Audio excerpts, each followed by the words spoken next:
Indonesia. Kayak lagu ya. Ya sih.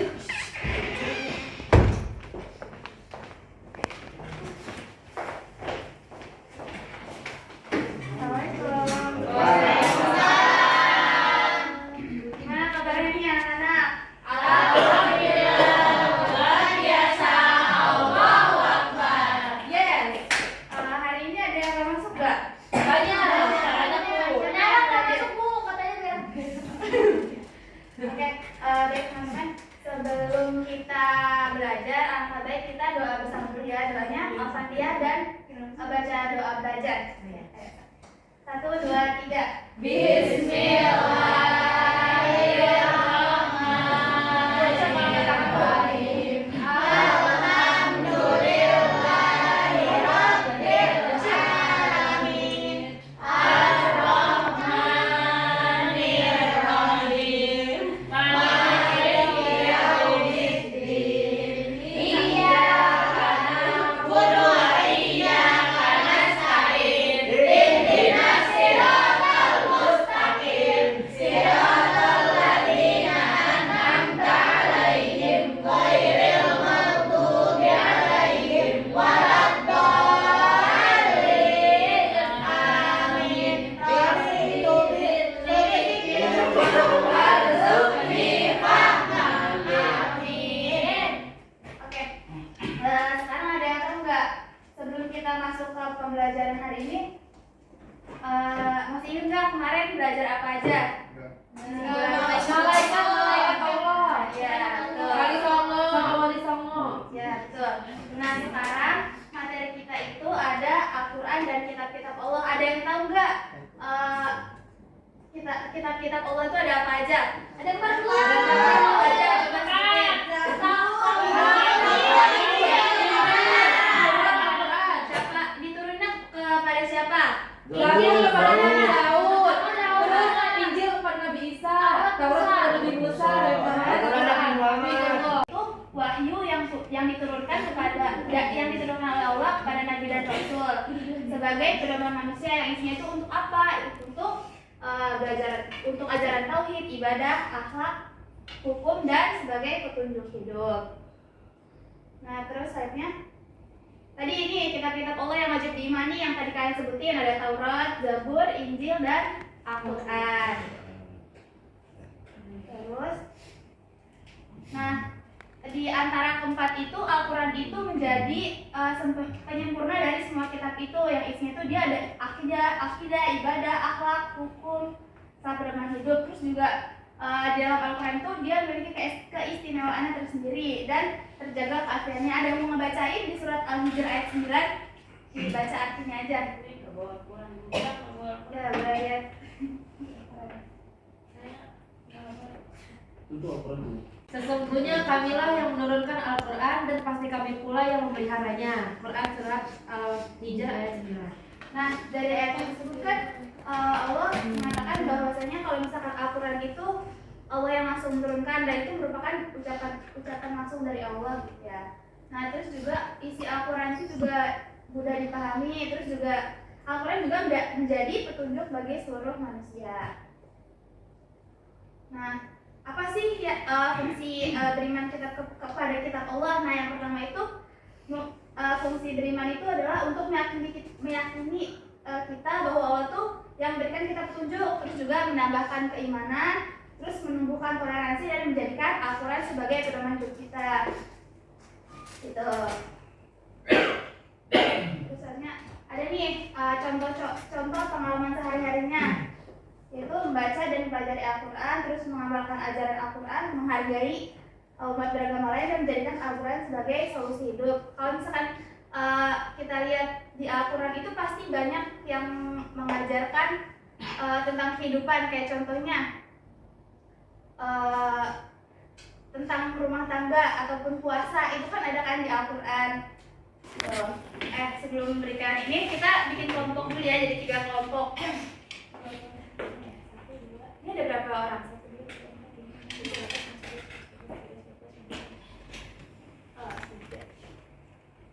Nih, dari Abi sampai ke Nisa ini kelompok 1 ya. Terus ini kelompok 2 nih.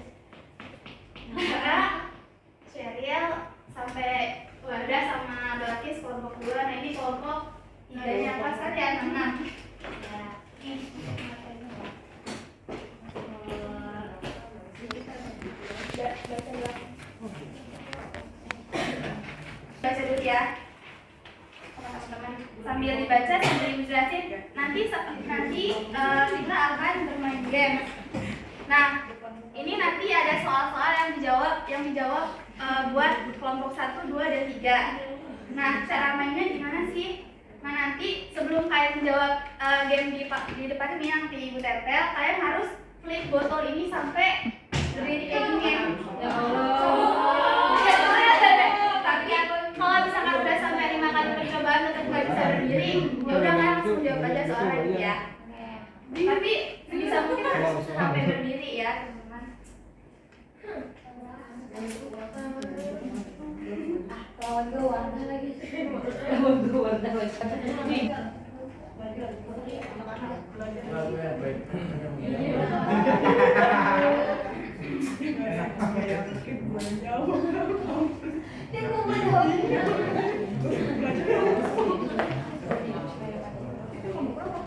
Ya, tadi ini kelompok 1, 2, dan 3. Ini ada kertas untuk menjawab soal. Nanti di atas setelah selesai gamenya kita bakal review kira-kira jawaban kalian benar atau enggak gitu ya. Iya ya Bu. Baca dulu. Ini gamenya kasih waktu kita mainnya cuma 7 menit aja ya teman. Siapa nih lawannya nih kelompok siapa? Goni arah sejak aja berantai. Lantai aja ya. Ada berbana? Emang boleh ada berbana? Ini boleh berdiri apa gimana Bu? Boleh. Ya ini majunya ganti-gantian ya. Kan ada 5 soal. Nanti 5 orang ada ya. Jawaban yang paling benar sama yang bisa ngejawab semua soalnya paling cepat siapa? Oke Bu. Ya. Udah bawa kertas kan Bu, kertas ini. Kan gue jawab di sini dong. Gue adanya gini juga semua. Ingat kan?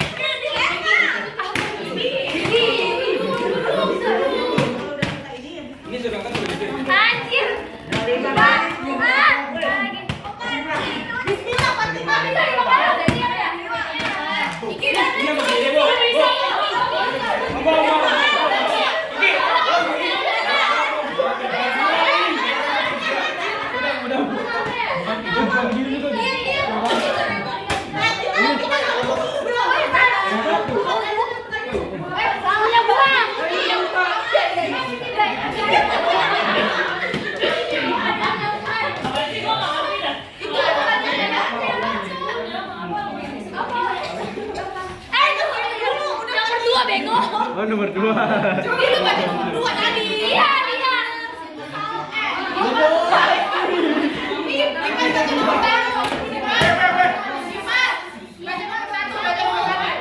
Apa ini?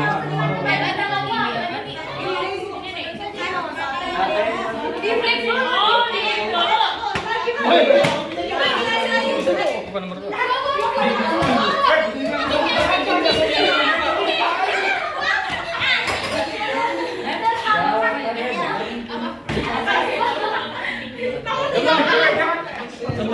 Sebutkan seorang muslim sebutkan hikmah yang diperoleh seorang muslim yang beriman kepada kitab Allah.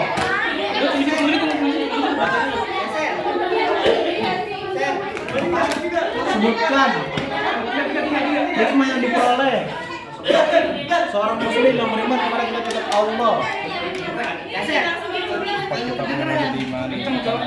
Sebutkan curang komplit hikmah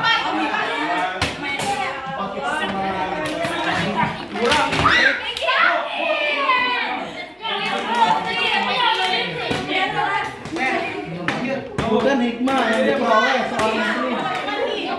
Tidak.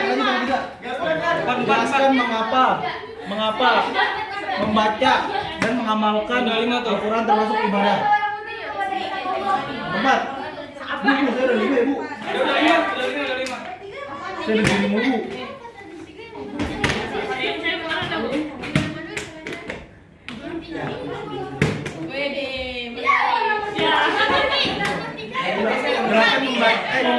Jelaskan mengapa membaca dan memaksimalkan tempat ibadah. Kita udah selesai.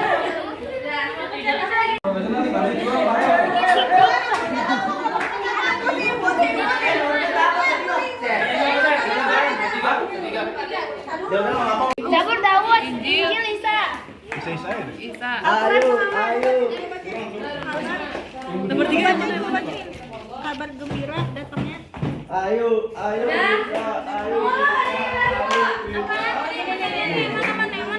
Mengapa membaca nama Allah?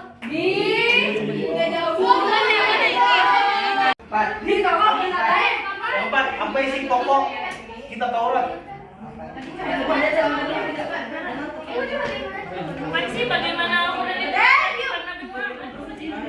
Yang kelima Mengapa Al-Quran disebut sebagai kitab terakhir dan penyempurna? Dabu.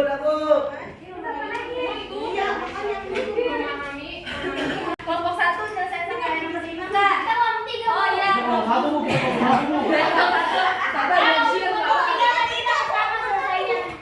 Nyelesain. Coba yang berapa nih? Mengapa Allah turun kitab-kitab kepada Rasulnya? Apa jawabannya? Wahyu Allah yang terisi. Salah. Nah, wahyu Allah yang terisi. Lagi jelasin ini.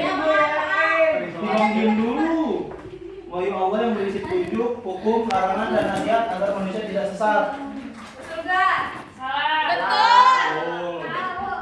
Yang kedua, Kedua, bukan hikmah yang diperoleh seorang muslim yang beriman kepada kitab-kitab Allah. yang pertama, hidup memiliki pedoman yang jelas. Kedua, terhindar dari kesesatan. Yang ketiga, menjadi pribadi yang berakhlak. Terus yang keempat, mendapatkan ketenangan dan kebahagiaan dan keselamatan dunia akhirat. Yang nomor 3, jelaskan mengapa membaca dan mengamalkan termasuk dalam ibadah. Karena termasuk bentuk kesesatan. Ini termasuk bentuk. Karena, sabar dong. Karena termasuk bentuk ketaatan kepada Allah dan mengikuti perintahnya. Hormati orang tua. Yang keempat, jangan berzina. Yang kelima, jangan mencuri. Terus yang nomor 5, mengapa Al-Quran disebut sebagai kitab terakhir dan sempurna? Karena berisi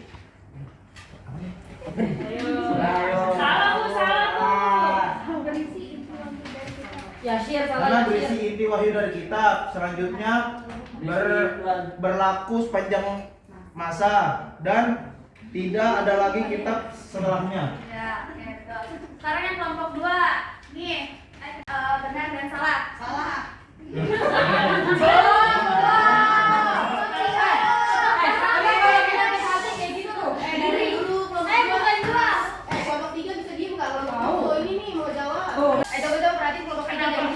Kenapa? Karena mampu menunjukkan mana yang benar dan mana yang salah di dalam kehidupan. Ya, betul. Terus isi utama yang terkandung dalam kitab Injil apa jawabannya? Isi utama dalam kitab Injil adalah ajaran tauhid, perintah beribadah pada Allah, ajaran akhlak mulia, serta kabar gembira datangnya Nabi terakhir Nabi Muhammad SAW. Ya, Allah berkali. Terus yang ketiga, bagaimana proses Al-Quran diturunkan kepada Nabi Muhammad? Al-Quran diturunkan kepada Nabi Muhammad melalui malaikat Jibril secara berangsur-angsur selama 23 tahun. Rasul sebagai pedoman hidup manusia, Bu. Orang tua bergomez ya. Coba. Terus yang nomor 2, 6 isi pokok ajaran Al-Quran itu apa aja? Akidah, ibadah, akhlak, muamalah, keagamaan terdahulu, pengetahuan. Ya. Terus yang nomor 3, bagaimana cara agar Al-Quran itu benar-benar jadi pedoman dalam kehidupan sehari-hari? Membacanya secara rutin, memahami maknanya, mengkaji ayat dan mengamalkan dalam kehidupan sehari-hari. Ya, betul. Terus yang nomor 4, tadi yang ibu lihat kelompok yang saya bilang kelompok Kalau dari kemarin kita Bu. terus tadi yang kita siapa? Saya Terakhir. Bu yang curang Bu.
kepada kitab Allah ibadah. Gimana Bu? Sekian dari saya. Kurang lebihnya mohon maaf. Udah gimana dah? Ada lagi yang masih kesimpulan? Aduh takut ini. iPhone motor ya? Ini udah boleh dibuka. Jadi kesimpulannya untuk pembelajaran hari ini tuh Tidak ada sinyal, Bu. Bener baju. Benar ini. Nah, untuk pembelajaran hari ini tuh iman kepada yang satu kitab Allah itu berarti bahwa kita itu meyakini bahwa kitab yang Allah turunkan itu sebagai petunjuk, ya. Dan terus di dalam kitab-kitab Allah ini kan ada empat kitab-kitab Allah itu ada apa? Taurat, Zabur, Injil, sama Al-Quran. Nah, Al-Quran ini juga turun terakhir dan sebagai penyempurna kitab-kitab yang lain. Tuh. Nah, semoga dengan ini kita tuh bisa membaca dan mengamalkannya. Amin, ya Allah. Juga bisa mendapat ketenangan, kebahagiaan, dan keselamatan dunia akhirat. Oke, baik teman-teman. Mungkin pembelajaran kita hari ini cukup sekian saja.